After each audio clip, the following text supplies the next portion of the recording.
Госпожа Глазова, добрый день. Добрый день. Очень приятно видеть вас. Мы в прямом эфире. И давайте продолжим наш проект. Прошу вас, вам слово. Мы продолжаем наш проект «Время – деньги». И сегодня у нас такая интересная новость, которая касается как эстетики, так, возможно, и экономики. То есть, и, возможно, и времени. То есть, время – деньги. А именно сегодня утром был утвержден знак рубля. Он у вас перед вами на экране.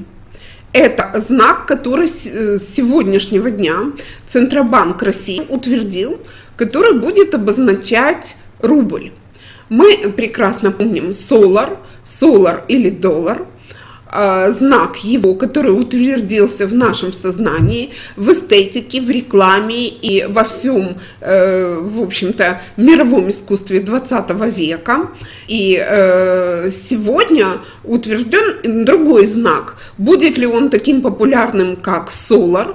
Я еще раз напоминаю, что это доллар. Вместо D стоит, как вы знаете, S, и говорит о том, что валюта это солярная или всемирная. Всемирная я имею в виду сол как солнце. В данном случае вот такой знак был выбран. Он был выбран Центробанком путем голосования.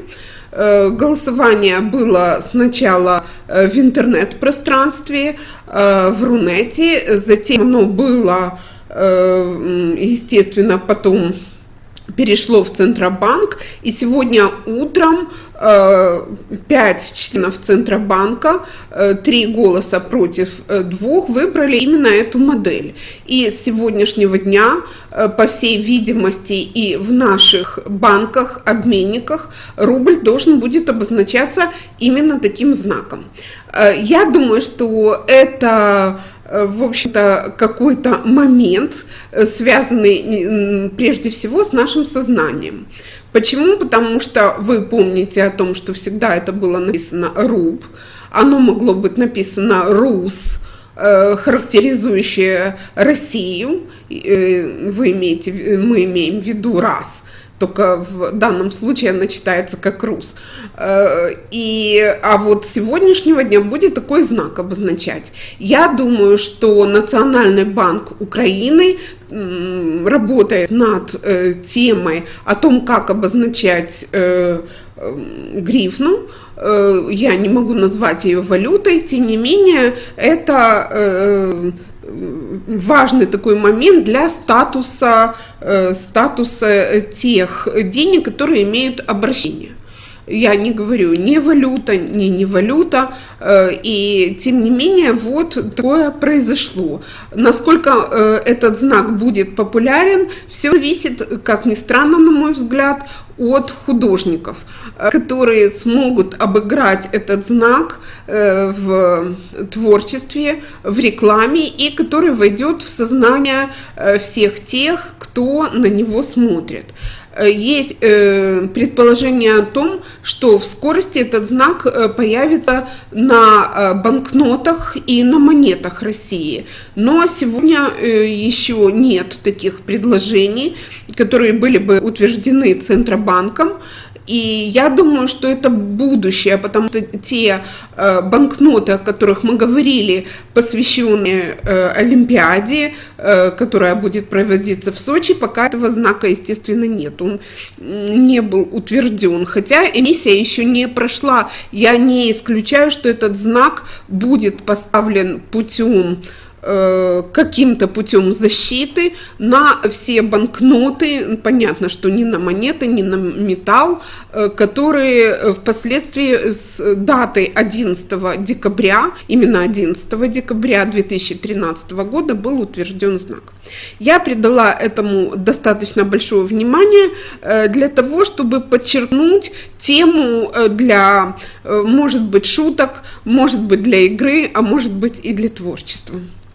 А дальше мы продолжаем ту линию, о которой шла речь в прошлый раз, а именно боны. Боны в данном случае мы будем говорить не о ценных бумагах, о банкнотах идет сейчас речь и о том, сколько они стоили. Вот. 10 лет назад я беру 2003 год и 2013 год. Почему? Потому что вчера во вторник, вот вчера 10 числа прошли торги в знаке и прошли также в субботу и воскресенье торги по бонам в империи. Это два крупнейших аукционных дома, которые работают на, в общем-то, большое пространство коллекционеров бонов.